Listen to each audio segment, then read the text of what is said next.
Hello, welcome back to Business Live. My name is Daryl Kwao. Quite unusual. We begin with football tonight. The Black Stars have begun their campaign at the AFCON 2021, which is underway in Cameroon. The Black Stars are currently facing off Morocco. The second half just began. And, well, the first half ended with a goalless draw. So let's get the latest on the action so far and figure out what the economic impact to be for the country if Ghana puts on a good show. Joy Sports, Oreku Ampofu joins me in the studio. How is it going so far, Oreku? Well, so far, you can't say so far so good. I think a lot of people expected Morocco to be really dominant in this game and maybe blow the Black Stars away, especially because of what we saw in the last friendly against their North African counterparts in Algeria. But so far it's 0-0, and it's always a good sign because once you keep a clean sheet, you always give yourself a chance of at least getting a point or nicking something in the end, like what Senegal did. Good sign, but how do you think the game is going to end, really? Well, judging from what I've seen, it looks like a game which could possibly end in a draw. The first half had both sides really cancelling each other out and no one really standing out in terms of opportunities created or dangerous attacks. So, bar any drastic tactical, substitution or change of style, I'd expect both sides to continue to cancel each other out and maybe a goal somewhere around the end for, I don't know where it will come from, but maybe. Well, let's talk about our chances in this tournament, AFCON 2021, and the money up for grabs. Well, the money up for grabs, good news, is shot up. It used to be $4.5 million from the 2019 edition. This year is $5 million. And so that's a good step. Patrice Motsepe, who's the Confederation of African Football president, stated that there would be an increase, and he stuck to his promise.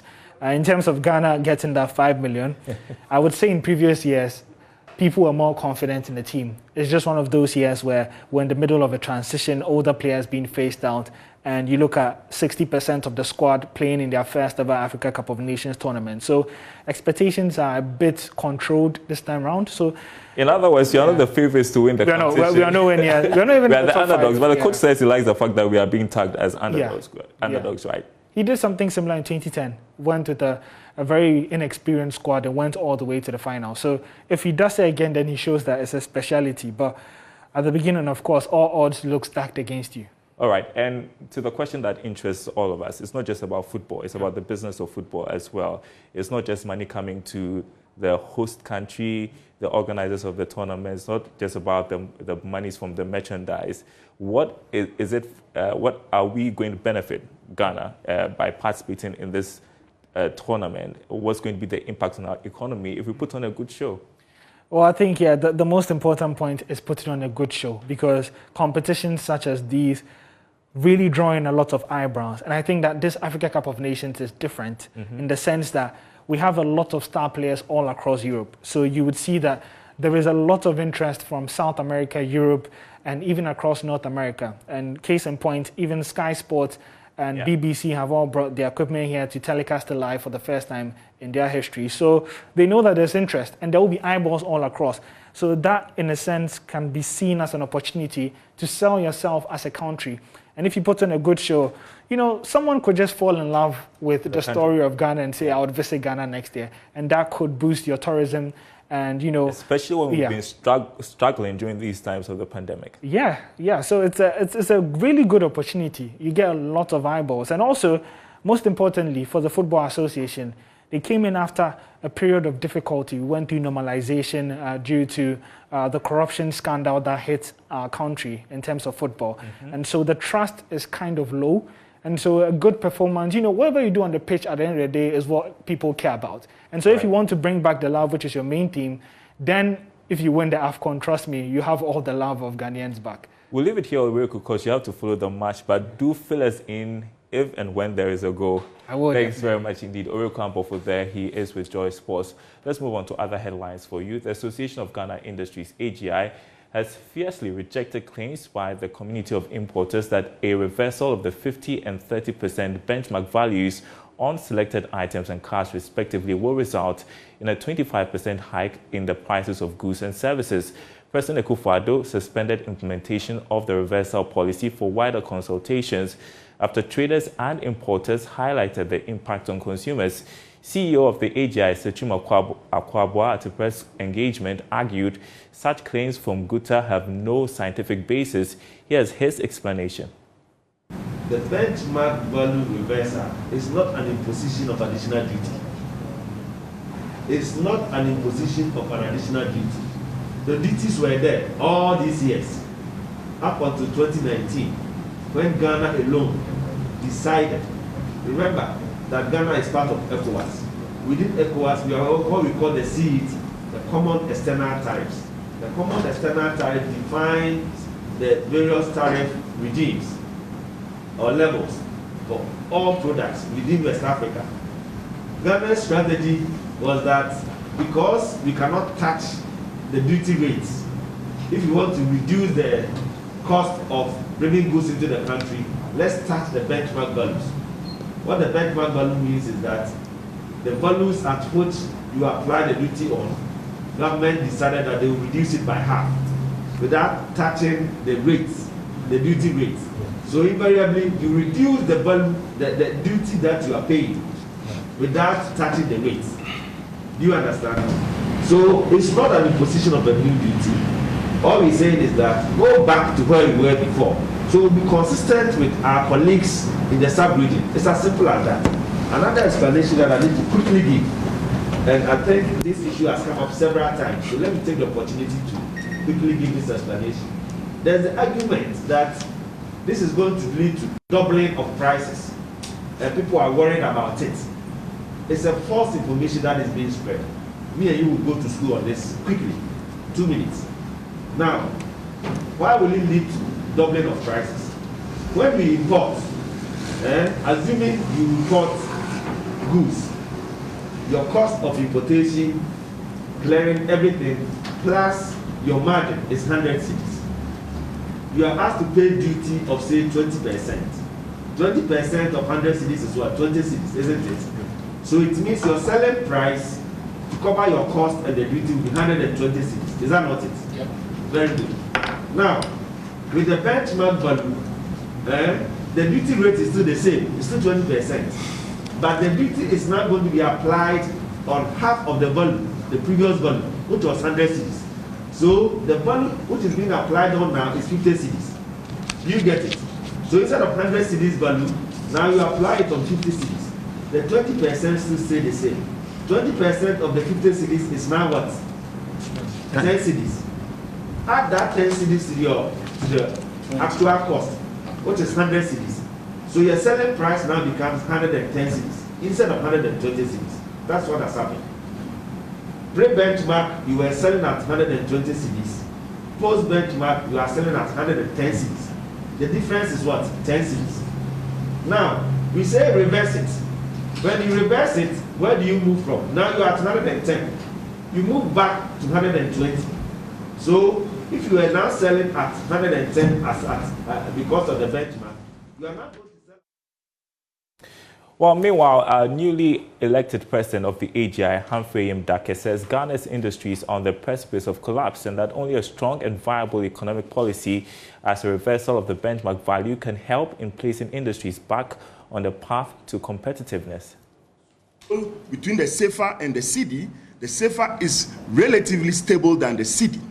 So they mount a pressure on the government and government gave in, but hindsight have taught us that that was the variable that made our prices then high.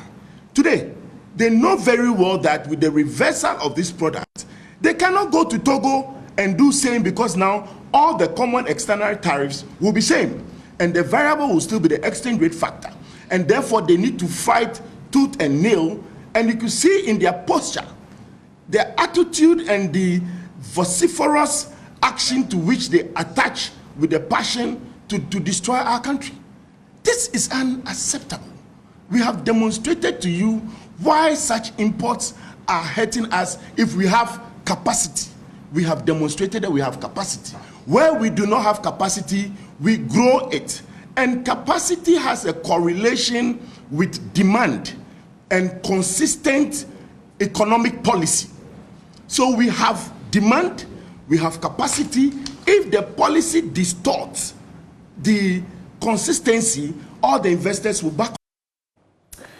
Well, away from that, let's turn to another developing story. Cocoa Board says it is taking steps to ensure that cocoa shipments to other parts of the world are not affected by the strike by cocoa carriers. The carriers have been agitating over service conditions and are asking for an increase in wages. Responding to the concerns, Head of Public Affairs at Cocoa Board, Fifi Boafo, admitted that although the strike may affect the export of the commodity, the agency is making alternative arrangements to avert it. If we do not take actions, yes, it will have an effect. But that is why the management of CMC and Cocoa Board have not rested since the issue came. We've engaged them. We are taking other proactive means of making sure that, yes, we get the cocoa shipped. If nothing happens, surely it will have an effect. But we shall surely act. And well, already you've indicated that you've seen people working there. It's an indication that, yes, we are not resting, but we are getting some action being undertaken. So we'll continue with that. We are not getting rid of them. The decision to work is one's choice. So if someone works for you, definitely you must try your best to get them to work.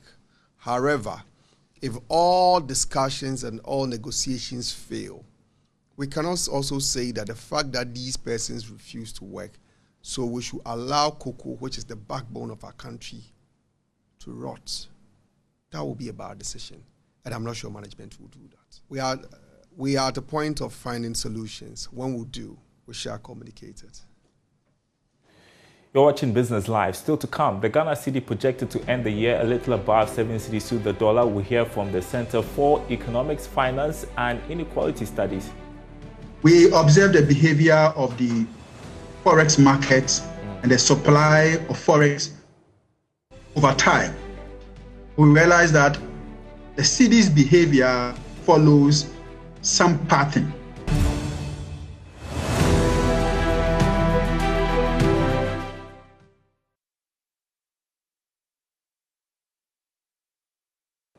Welcome back to Business Live. The Ghana cedi is expected to end the year a little above 7 cedis. That's projection by the Center for Economics, Finance and Inequality Studies. Executive Director Dr. Benjamin Anwar, earlier on the marketplace, explained how the center came by this projection. We observe the behavior of the forex markets and the supply of forex over time. We realize that the cedi's behavior follows some pattern. And then based on the pattern and the data points that we've gathered, we then try to forecast using some forecasting tools that we have in-house to do the prediction or the forecast. Interesting, but about 60 pesos loss based on the projection means that the economy will be much impacted. What should businesses and households do to contain the sharp fall of the cedi to the dollar this year?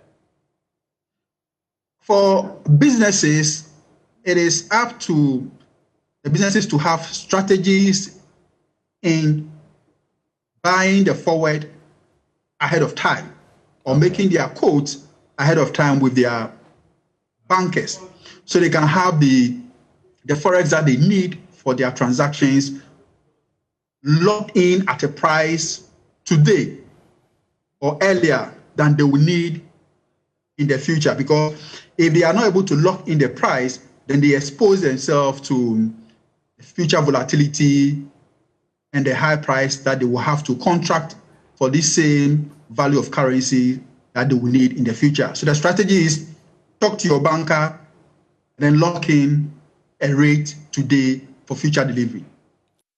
Well, that's some good advice for you. President Kufuor has expressed optimism that some policies and programs his government has put in place amid COVID-19 will put the economy back on the track of full recovery. This includes providing the right business environment for increased productivity of the private sector. The president was represented by the Minister of Sanitation and Water Resources, Cecilia Abna-Dapa, at the 19th anniversary Thanksgiving service of the First Sky Group. It is our resolve to continue to create a sustainable, enabling environment for the private sector, like First Sky Group of companies and others, to thrive in the economic development of our country. I am committed to ensuring that the policies and programs my government brings up are well thought through and are sustainable for our national development. There are many Ghanaian companies, the Fair Sky Group included, which are doing very well, and these companies must be assisted to continue to capture the commanding heights of our economy. Meanwhile, founder and executive chairman of Fair Sky Group, Eric Sedi Kufuor, has made a passionate appeal to government to consider making at least 2 sessions of dialysis treatment costs a part of the medical services covered by the National Health Insurance Scheme. In 2017, the Fair Sky Group decided to support the dialysis unit of the Kolebu Teaching Hospital in Accra by paying off all the medical bills of patients at the facility and instituted free dialysis for patients who frequent the unit. Here's more from the 19th anniversary Thanksgiving service organized by the Fair Sky Group. The Fair Sky Group has so far expended 20 million cedis on providing free dialysis treatment to patients at the Kolebu Teaching Hospital. Making the appeal at the 19th annual Thanksgiving service of the group in Accra, Dr. Kufuor said this will improve the quality of life and work productivity in the country. To escalate our support, the Fair Sky Group is sponsoring the establishment and the operationalization of a modern kidney transplant center in Ghana. While the Fair Sky Group focuses on the completion of the kidney transplant center this year, and because we continue to receive high volumes of requests for support from several medical centers all over the country, we are in interim appealing to the government to consider making at least 2 sessions of the dialysis as part of medical service covered by the National Health Insurance Scheme. Meanwhile, the group has birthed a new subsidiary, Fair Sky Energies Limited, a new frontier company established to provide renewable energy services. Oliver Akwatechi is the CEO of Fair Sky Construction and acting CEO of the new subsidiary. This Fair Sky Energies is primarily geared towards solar energy production. We are looking at a gap that we have identified in the solar energy production so that we can also increase the national grid. You know, power plant was established for hydro, but we realized that we have to also augment our renewable energy sources by tapping into a technology that can help meet the energy needs of this country. The 19th edition of the Fair Sky Group Anniversary Thanksgiving Service saw the attendance of the Vice President of Liberia, Her Excellency Dr. Joel Howard Taylor, senior members of the clergy, ministers of state, members of parliament, staff of Fair Sky Group, and other stakeholders. We have one more story for you tonight. Government has indicated that it will extend the suspension of the price recovery and stabilization levy on petroleum products for another month till the end of February. But what has influenced government's decision to press ahead with this program when the current one is yet to expire? Here's George Yafe. Government's decision to extend this policy program is based on some initial work which shows that prices of crude oil could be going up again from next month. Therefore, this action is needed to try and cushion consumers of petroleum products locally. This will indeed help reduce the price that consumers pay at the pumps should the price of crude oil increase further on the international market at the end of this month. Crude oil is currently trading at around $80 a barrel, and there are projections that it could hit $90 a barrel from next month. President Kufuor was at the end of December 31, 2021 asked to extend the freeze of price stabilization levy by another month ending January 2022. This is based on requests coming from the Energy and Finance Ministers here in Ghana. This was to help reduce the fuel prices by some 2%. This is because the suspension of the policy was expiring on December 31, 2021. That would have resulted in prices going up at the pumps by more than 4% per litre for diesel and petrol from January 1, 2022. The price stabilization levy charges 16 pesos on petrol and 14 pesos on diesel. However, freezing the application of these charges even from next month will mean that these levies would not be applied on fuel from February 2022. However, there are some who have raised concerns about the sustainability of this program based on the current projections that crude prices will still be going up going forward. Well, that report ending Business Live today. Thanks for watching, everyone. There's more news on our website, myjoyonline.com/business. There you go. We've got the day's latest stories there, including how the city is faring and the projection by surface on myjoyonline.com/business. And that's our program tonight. Thanks for watching, everyone. We'll see you same time tomorrow.